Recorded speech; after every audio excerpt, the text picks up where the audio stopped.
Oi? Pode orar, por favor.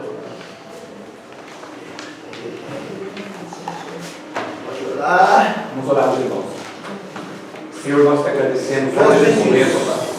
Queremos agradecer a tua palavra. Meu Deus, deu uma mente para podermos abrir para tentar nos ensinar nessa tarde. Em nome de Jesus, nós te agradecemos. Amém. Amém. Pois bem, queridos, nós estamos na nossa terceira aula de livros históricos. Vamos estudar primeiro e segundo Reis. Antes, porém, eu vou pedir para vocês abrirem a Bíblia em 1 Samuel, capítulo 28. 1 Samuel. Como é que é? Como é que fala? Fala direitinho. 1 Samuel. 1 Samuel, nada de primeira não. Se fosse carta, tudo bem, né? Se fosse carta, tudo bem. É carro também, você pode colocar aí na primeira também. Mas livros não. 1 Samuel 28. 1 Samuel 28. Capítulo, versículo. Vê aí onde é que foi que ele foi para falar com a feiticeira. Que versículo que é? A irmã Jaci sabe que ela estava fazendo pergunta para mim a semana passada sobre isso.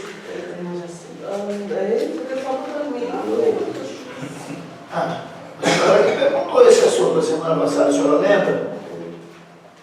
Lembra, irmã Jaci, que a senhora perguntou isso? Você que esqueci. Não.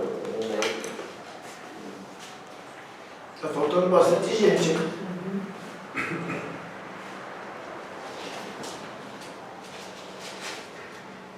Eu preciso que vocês convidem mais pessoas para nós aumentarmos o número de alunos, tá?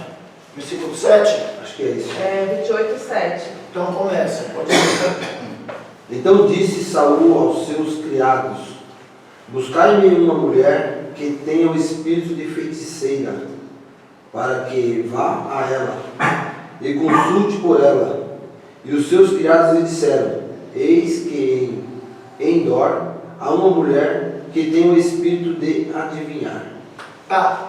Preste bem atenção, tá bom? Repete para mim, por favor. Então disse Saul aos seus... Então disse Saul. O narrador está narrando do ponto de vista de Saul. Tudo bem?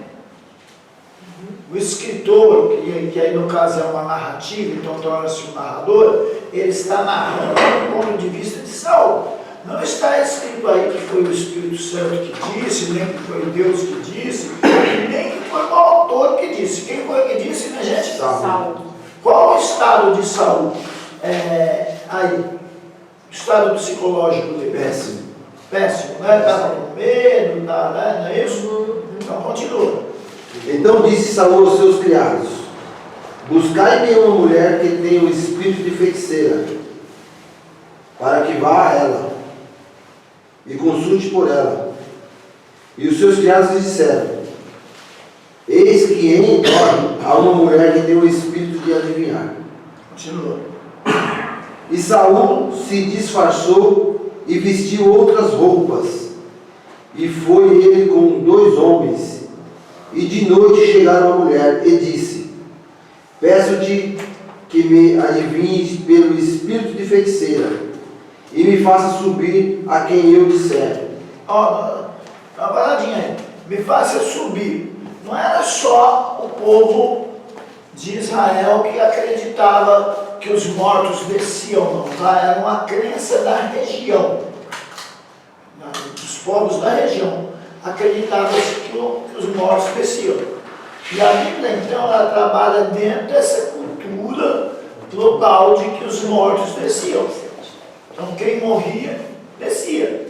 Ainda hoje a ideia é de que quem morre, desce. A Bíblia diz que o céu é para cima para escapar do inferno que é para baixo. Tudo bem? Então, me faz subir. Porque no entendimento deles, estava embaixo. Olha como dá a diferença de uma cultura para outra. Aí nessa cultura o espírito sobe, o espírito está em desce, não é? O espírito está embaixo, ele desce, né? Pois é, na religião afro-brasileira o Espírito não desce, o Espírito sobe, aí é para subir, né? Me faz subir, ou seja, o Espírito estava embaixo.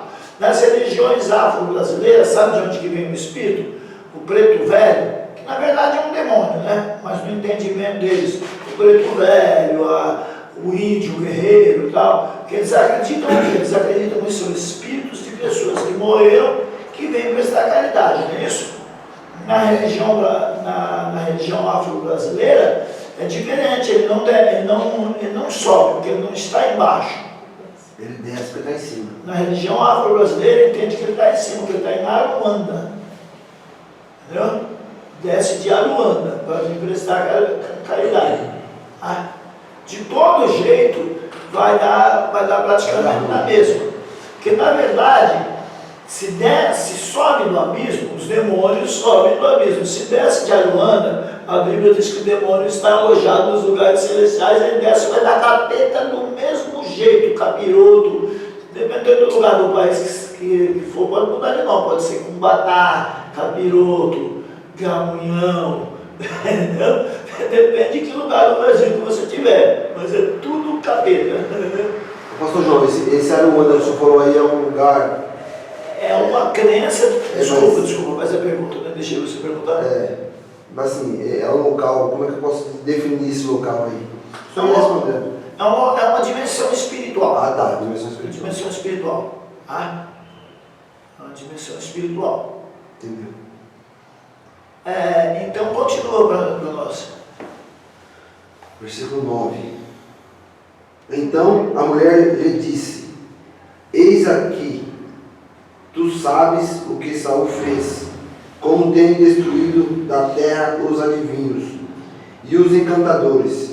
Por que, pois, me armas um laço a minha vida para me fazeres morrer?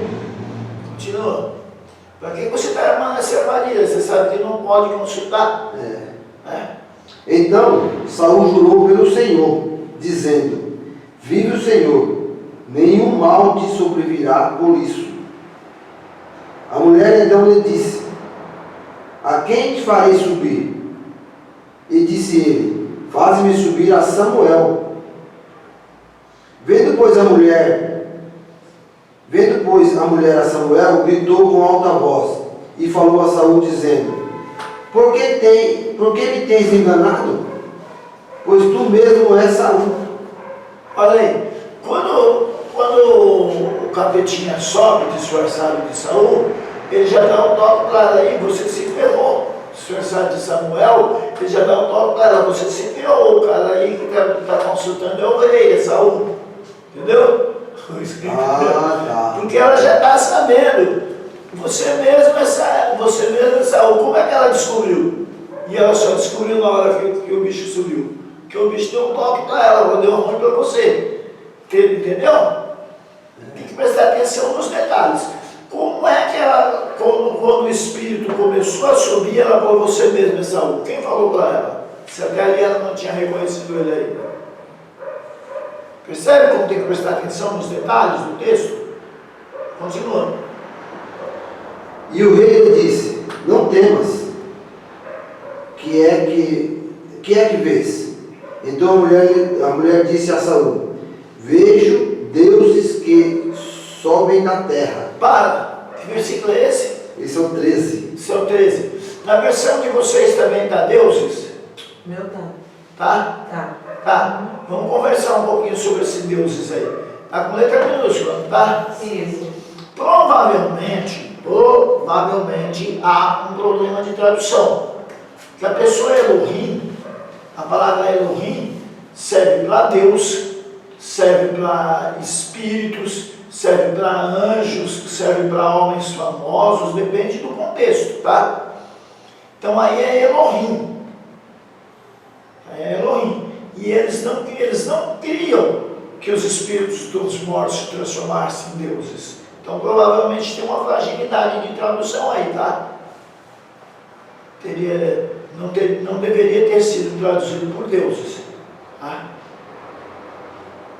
Não deveria ter sido traduzido por deuses. A não ser por alguma questão cultural se prove ao contrário. Tá bom? Tem uma passagem que Jesus pergunta para os fariseus, vocês não são deuses? Ali está errado, Jesus não está perguntando se eles são deuses. Está perguntando, vocês não são Elohims, no sentido de que vocês não são governantes, vocês não são entendidos no assunto. É uma passagem que Jesus está discutindo com os fariseus. Em algumas traduções diz que Jesus pergunta para eles, vocês não são deuses? Como é que vocês não entendem esse negócio? E ali a fragilidade de tradução, Jesus não falou deuses, nem amarrado. Jesus perguntou, vocês não são governantes, não são autoridades, porque a palavra Elohim pode ser traduzida por isso também, por autoridades, por governantes, por homens famosos, depende do contexto. Pode ser o nosso Deus, com referência à Trindade. Então tem que se prestar muita atenção. Quando aparece a palavra Elohim, tem que prestar bastante atenção no contexto. Tá? Continua. Ele disse, como é a sua figura? E disse ela, vem subindo um homem ancião, e está envolto numa capa. Olha aí, ele se personifica de um jeito que ele engana a feiticeira e engana ele. Ele vem subindo disfarçado de Saul, envolto numa capa. Samuel. Envolto numa capa. Continua. Entendendo Saul que era Samuel. Entendendo Saul que era Samuel. Entender uma coisa, realmente ser é outra. Sim ou não? Sim. Continua. Inclinou-se com o rosto em terra e se prostrou. Você acha que se fosse Samuel, ele tinha topado uma bagaceira dessa, ele tinha mandado levantar, não vai me adorar, tá maluco? Ele não tinha aceitado. Ele se ajoelha, ele se prostra. Continua. Samuel disse a Saul, né? Por que me inquietaste fazendo-me subir? Samuel disse a Saul porque ele estava entendendo que fosse Samuel. Daqui a pouco a gente vai chegar nisso. Continua. Então disse Saul, muito angustiado estou, porque os filisteus guerreiam contra mim. E Deus se tem desviado de mim, e não me responde mais, nem pelo ministério dos profetas, nem por sonhos. Por isso te chamei a ti, para que me faças saber o que hei de fazer. Continua. Então disse Samuel, por que, pois, me perguntas a mim, visto que o Senhor tem desamparado, e se tem feito teu inimigo? Porque o Senhor tem feito para contigo como pela minha boca te disse, e o Senhor tem rasgado o reino da tua mão, e tem dado ao teu próximo a Davi. Como é que o Espírito sabia o que ia acontecer? O Espírito sabia o que ia acontecer, porque ele já estava com a permissão de Deus para provocar o que ia acontecer. O Espírito já estava com ele já estava com a permissão de Deus para saber. Não é que ele sabia porque era o Espírito de Samuel. Ele estava com a permissão de Deus para saber o que Deus iria fazer. Porque Deus permitiu. Você vai consultar a feiticeira? Vai, então eu vou permitir. No caso aqui o Espírito sabia de tudo. Esse Espírito disfarçado de Saul sabia de tudo, embora ele não tenha acertado tudo, tá? Se você for ver direitinho, teve coisa que ele errou. Mas onde é que eu quero chegar com isso? Para a gente passar para a próxima parte, para poder segundo eles. Gente, surge uma dúvida, né? Isso, quando você lê um texto desse, surge uma dúvida, mas espera aí. Em lugar nenhum da Bíblia, Deus permite a consulta aos mortos. Não surge uma dúvida? Porque quando você lê o texto, parece que foi Samuel mesmo que subiu, não parece? Parece. Mas aí você pensa assim, porque a Bíblia é para ser pensada. Você pensa assim, peraí, mas em lugar nenhum da Bíblia, Deus nunca liberou consulta aos mortos. Por que Deus ia liberar consulta aos mortos para socorrer um camarada igual Saul? Porque se Deus quisesse socorrer Saul, Deus tinha socorrido por Urim, por Tumim, por sonho, teria usado outro profeta. Samuel tinha morrido, mas poderia ter usado um outro profeta. Por que Deus vai usar um meio que Deus não usou? Vai mudar a Bíblia, vai mudar a palavra dele, por causa de um atrapalhado igual Saul. Então tem alguma coisa errada. Quando você percebe que tem alguma coisa errada, você usa outro recurso de interpretação. Qual outro recurso de interpretação que você tem? Saber quem está falando. Quem está falando é o narrador. Pelo ponto de vista de quem? De um personagem. Qual personagem? Saul. Como é que esse personagem estava? Assustado. Se saísse o tatu daquele buraco, Saul ia dizer que era Samuel. Tudo bem? Porque é assim que se faz a interpretação. Porque senão a coisa fica complicada. Fica complicada. Igual quando Saul se suicida. A Bíblia, num lugar, diz que Saul se suicidou, no outro lugar diz que foi a Malaquita, né? Que diz que matou Saul. Ele chega lá dizendo para Davi que tinha matado Saul, pensando que vai ganhar ponto com Davi, Davi manda os soldados o matarem. Quem lembra dessa passagem? É na continuação aí. Eu lembro. É na continuação aí. Na continuação, Saul é ferido. Aí, passado este dia da consulta à feiticeira aí, Saul é ferido na guerra. Aí ele, para não morrer pela mão dos filisteus, ele se mata, não é isso? Senhoras e senhores, ele se mata, não é isso? Ele pede para o pajem de arma. O pajem de arma é a pessoa que chama pajem de arma, que é o soldado que carrega a arma do outro soldado, tá? Toma conta das armas e tal. É o escudeiro que fala, né? Ele fala para o escudeiro dele, com o guarda de armas, ele me mata, para mim não morrer com um golpe da espada dos filisteus. Me mata. E aí o rapaz fala, não, você é um ungido de Deus, eu não vou te matar, não. E Saul vai e se joga sobre a própria espada e se mata, sim ou não? Sim. Mas só que a Bíblia também diz que foi o Amalequita que matou Saul. Ele chega lá e diz para Davi, olha, eu matei o rei e tal. E aí, pensando que Davi vai ficar alegre, Davi manda os soldados matá-lo. Você não teve dó de matar o rei, você matou o ungido de Deus, aí chama os soldados, mata ele aí. Pula em cima dele e mata. Não é assim? E agora, Saul se matou ou foi o Amalequita que matou? Porque os dois estão na Bíblia. Vamos lá, minha gente, qual que é a verdade? Os dois estão na Bíblia. Aí eu acho que entra o que o senhor falou, né? Oi? A interpretação, né? No caso, como o senhor falou, o rapaz contando a história dele querendo ganhar ponto. Você percebe? Então, mais óbvio, mais provável é que ele tenha se matado. Você quer ver uma outra coisa? Um espírito mal da parte de Deus que perturbava Saul. Da parte de Deus, permitido por Deus.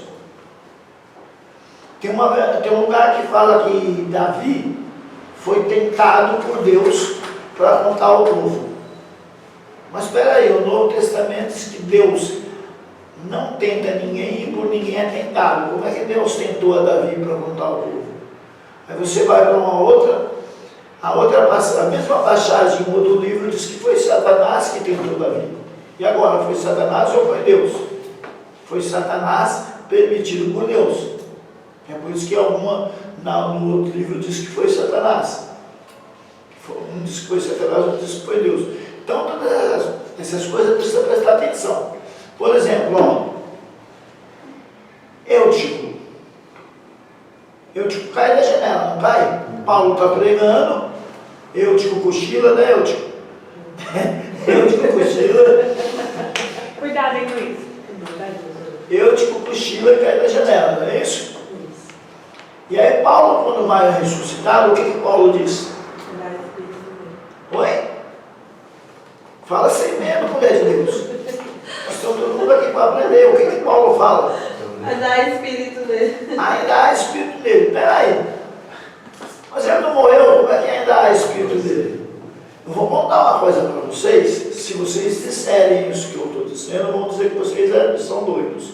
Mas o que acontece? Paulo era judeu, não era? Havia entre os judeus uma crença que quando a pessoa morria, o espírito da pessoa ficava perto até o terceiro dia. Quando era no quarto dia, é que o espírito ia embora. Certo? Por isso ele vai, é por isso que Paulo diz, segundo a crença dele, ainda há espírito nele. Foi por isso que Jesus esperou Lázaro 4 dias, né? Depois de 4 dias. Esperou 4. Porque se ele vai antes, o Paulo ia falar também, foi assim. O espírito estava por ali pertinho, por isso que ele só era no quarto dia.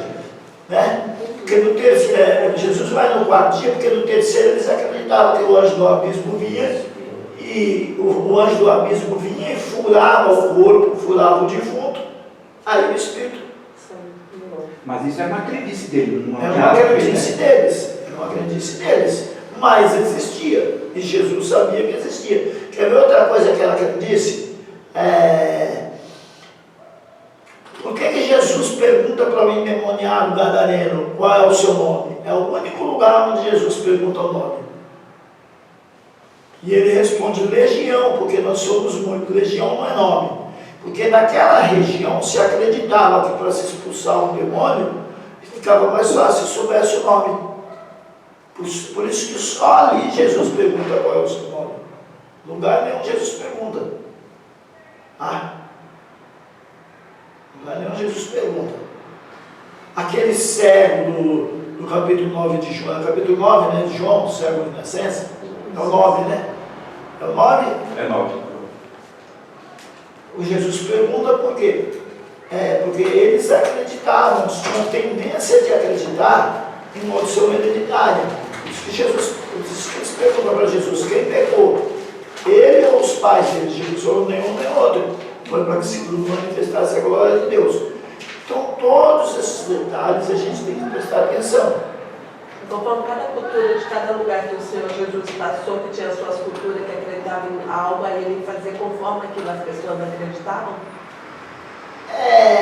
O que acontece é o seguinte, ele não passou em muitas culturas diferentes, tá?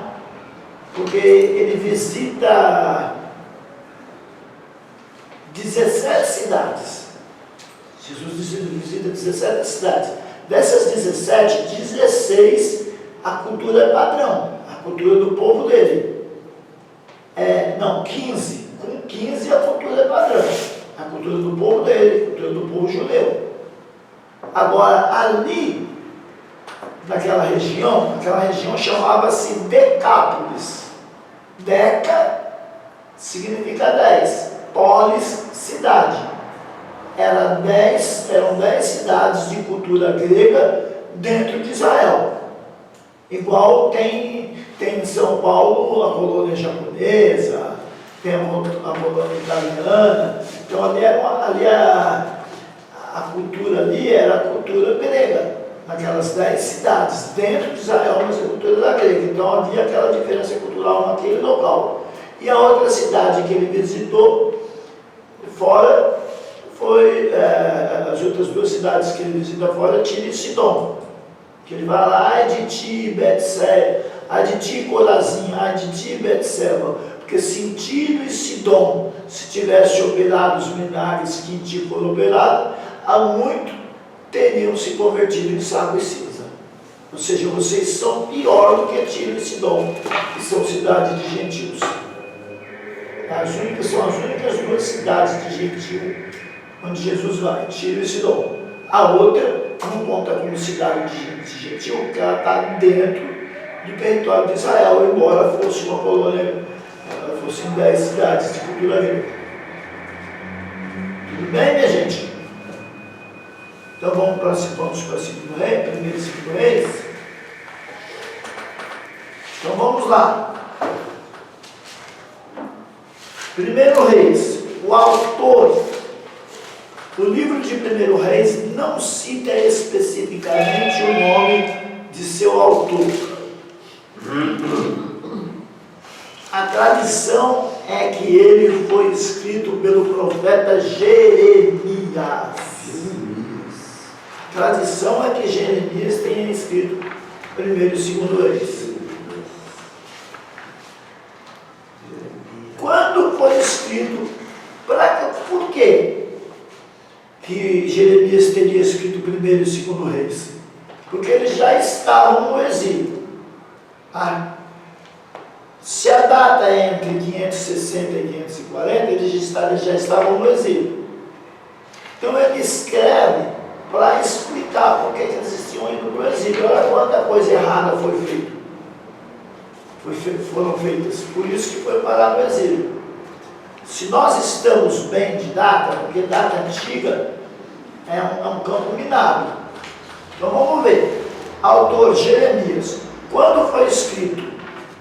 Entre 560 e 540. Entre 560 e 540. Se eles foram para o cativeiro em 606,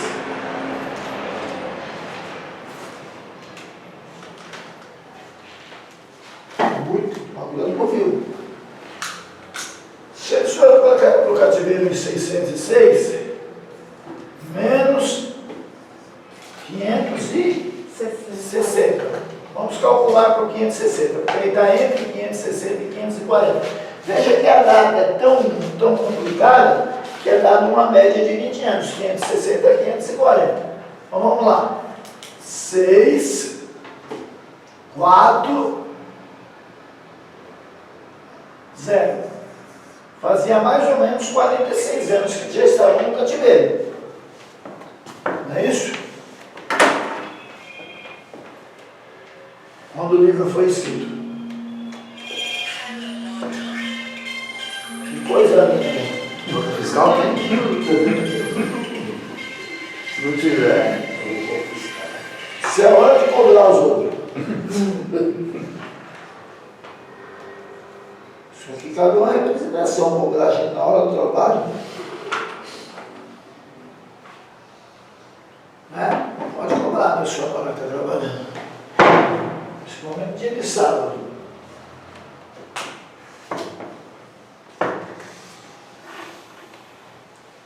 Pois bem, eu não gostei dessa datação. Eu não acredito que tinha todo esse tempo que ele estava no cativeiro, quando o livro foi escrito, não. Mas é a datação que o historiador aqui me forneceu. Tá? Estou achando muito tempo. 46 anos eu estou achando muito tempo. Seja como for, o livro é escrito de um ponto de vista profético. É escrito para mostrar, para apontar o que o profeta aponta. O profeta diz, olha o que foi feito. Não é isso? O sacerdote consola. O profeta aponta, o sacerdote consola. Então, primeiro e 2º Reis é do ponto de vista profético. E 1º e 2º Crônicas do ponto de vista sacerdotal.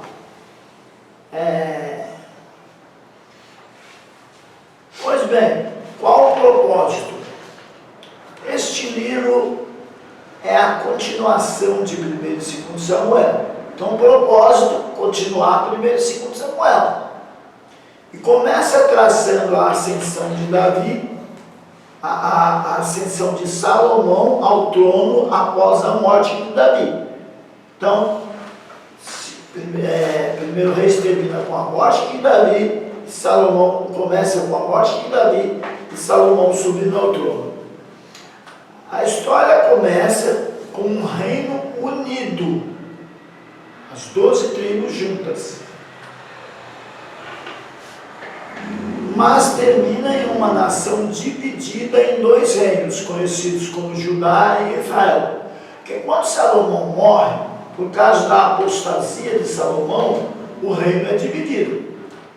Verdade? O reino é dividido. Salomão, ele tinha um militar da confiança dele, uma autoridade militar, chamado Jeroboão. E num certo ponto do reinado de Salomão, ele desconfiou de Jeroboão. desconfiou, achou que tinha alguma coisa errada, e Jeroboão então se retirou para o Egito. Não esperou a coisa ficar ruim. Porque diz o ditado popular que quem espera tempo ruim é guarda-chuva, né? Guarda-chuva que fica lá esperando o tempo ruim. Jeroboão não esperou não era guarda-chuva. O que ele fez? Quando ele percebeu que Salomão estava desconfiado dele, ele foi embora para o Egito. Com a morte de Salomão, Jeroboão vem contando no Egito. Bom, o homem morreu, eu vou voltar, né? Ele vem voltando no Egito, encontra com um profeta no caminho. Alguém lembra o nome do profeta? Seraias. Depois confere lá o nome do profeta. Ele encontra com o profeta no caminho. E o profeta fala para ele: olha, me dá essa capa nova bonita que você está vestido aí. Pegou a capa dele, cortou em 10 partes e falou: olha, 12 partes, e falou: ó, você fica com essas 10 partes aqui, você vai reinar sobre essas 10 partes. E 2 partes ficam com o filho de Salomão, por amor a Davi. Já entregou na mão dele, ou seja, já ali o reino já estava dividido. Aquela profecia era a profecia da divisão do reino. O que aconteceu? A profecia já estava lançada. Precisava agora um fato histórico que viesse a cumprir aquela profecia. O fato histórico, ele tem uma motivação política e social. Porque é sempre assim, minha gente. Tudo na Bíblia tem, tudo, quase tudo, né? Não vou ser tão radical, quase tudo, tem um lado espiritual e um lado histórico, político, social. Então o lado espiritual é que tinha que se cumprir o que Deus havia dito. Olha, Salomão se apostatou e eu vou tirar a mão do reino, vou tirar o reino não dele por amor ao pai dele, mas eu vou tirar de um descendente dele. Não é isso? Por quê? Porque Salomão quebrou a regra estabelecida em Deuteronômio quanto? 17:14 ou 14:17? Irmão Luiz? Deuteronômio 7:14 ou 14:17? Só conferindo, né? As meninas estão espertas, as meninas já falou lá. 17:14. Acho que eu vou botar ela para ler. Corre. 17:14. Olha lá. Quando entrares na terra que te dá o Senhor, teu Deus, e a possuires e nelas habitares,